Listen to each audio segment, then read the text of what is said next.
Oi gente, tudo bem com vocês? Eu espero que esteja tudo ótimo. No vídeo de hoje eu vim trazer mais curiosidades. Então se você gosta desse tipo de vídeo, por favor já deixa seu like para poder me ajudar na divulgação. E se essa é a primeira vez aqui, se inscreve para não perder nada. Kyou no video wa Nihon ni tsuite desu.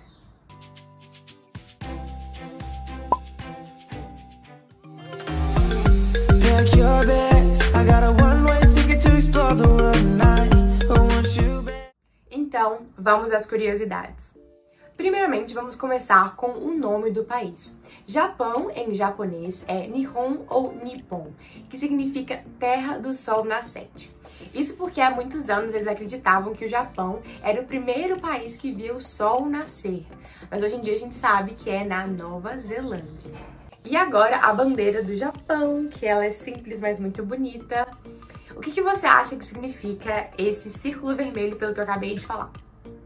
Sim, ele significa o Sol, ele simboliza uma deusa do Sol lá do Japão, Amaterasu, que é misticamente conhecida como ser a fundadora do Japão. E a parte branca simboliza a honestidade e a integridade do povo japonês.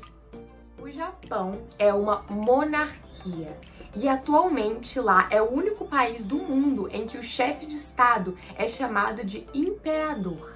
E a família real do Japão tem a linha de descendência mais longa do mundo. É a mesma família que governava o Japão 2000 anos atrás. Lá no Japão existe melancia quadrada, ou então cúbica, chame como você quiser. Não, gente, não é uma espécie diferente que nasce só lá no Japão e não, ela também não é modificada geneticamente. Vou explicar pra vocês. É o seguinte, melancia é um alimento assim difícil de ser transportado, né, por ser tão grande e redondo.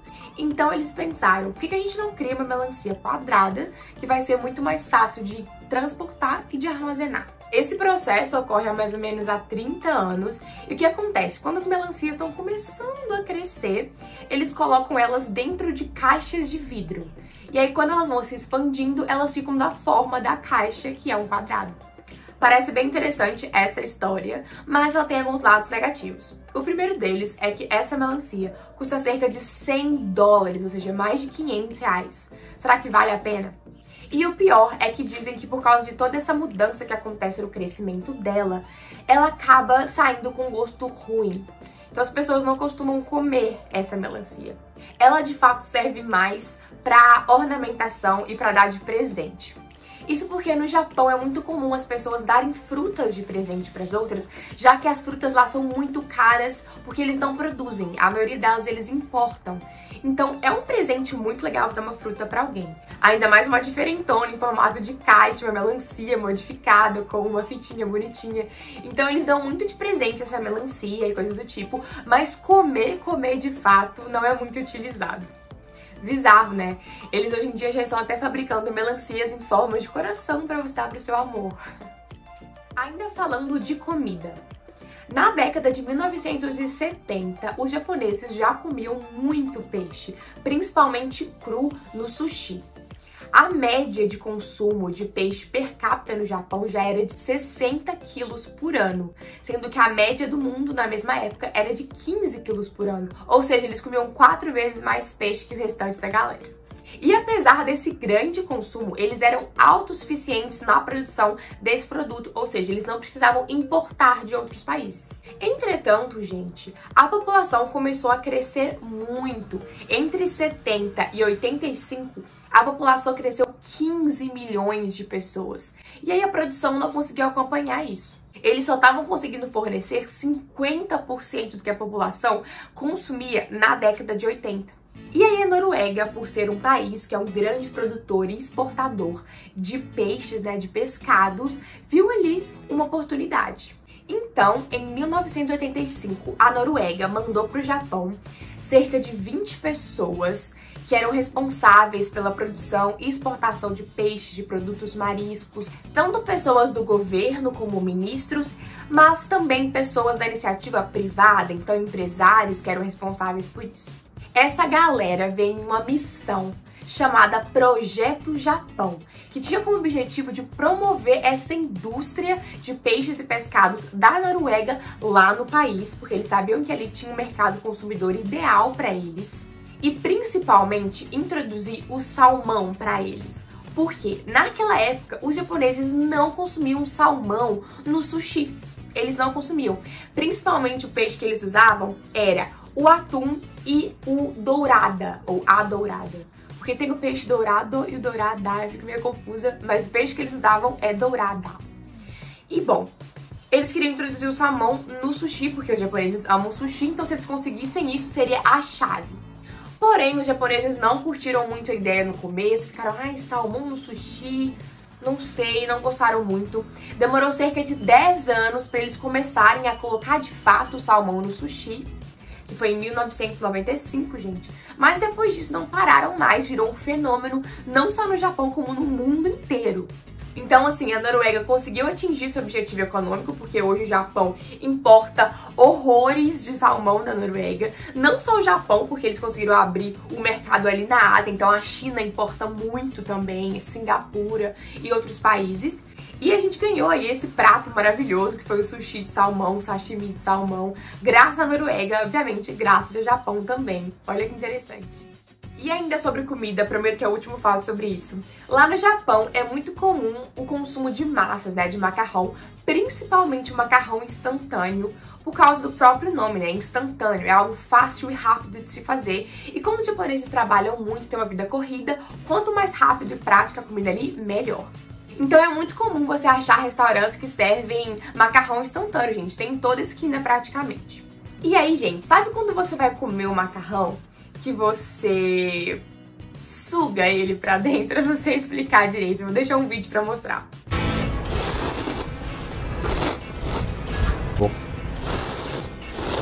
Essa ação que eu falei agora, em inglês tem um verbo que chama slurp.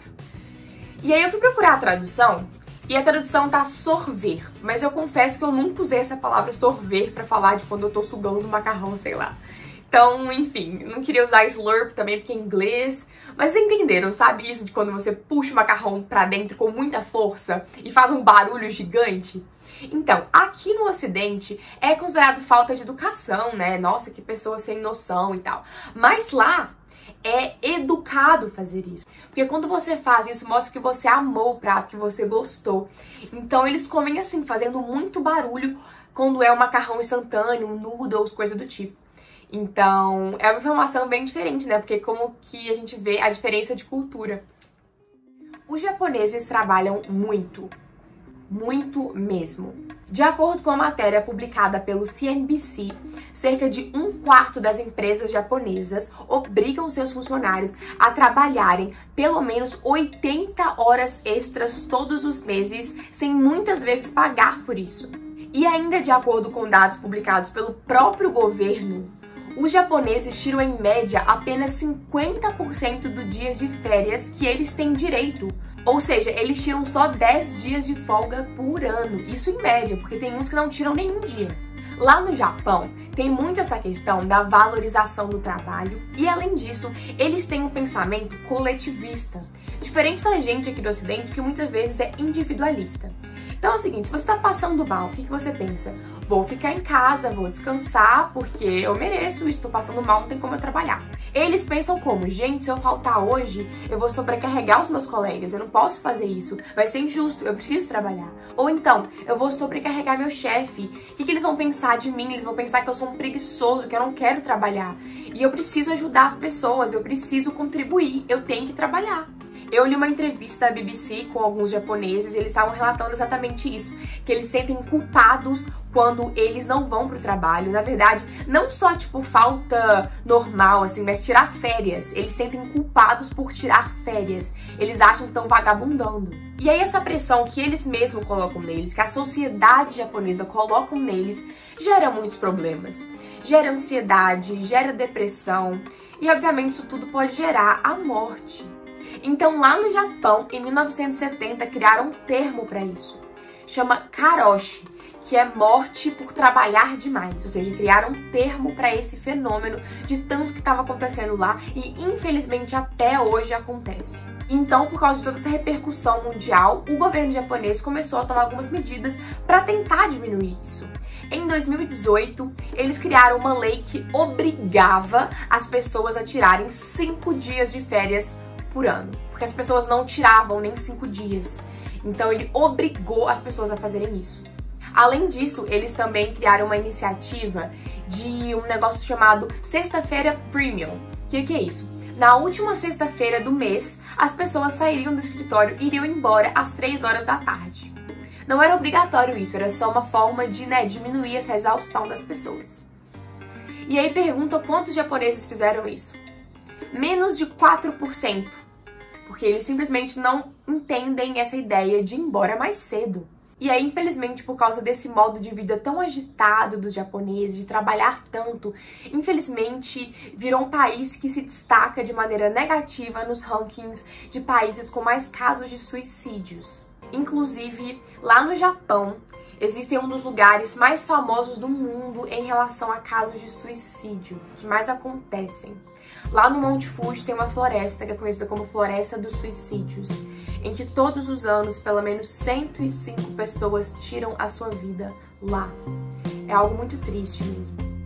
E os japoneses, sendo um povo tão íntegro, um povo tão disciplinado, é claro que eles seriam um povo muito pontual. Isso a gente percebe não só nas pessoas, mas no próprio transporte público. O metrô do Japão é um dos mais pontuais do mundo, se não o mais pontual. A média de atraso dele é apenas 18 segundos. E ele é tão pontual que quando ele atrasa, as pessoas já assumem que algo horrível aconteceu. Como, por exemplo, um suicídio, como eu falei no fato anterior. Isso porque uma das formas mais comuns de suicídio no Japão são quando as pessoas se jogam nos trilhos do trem.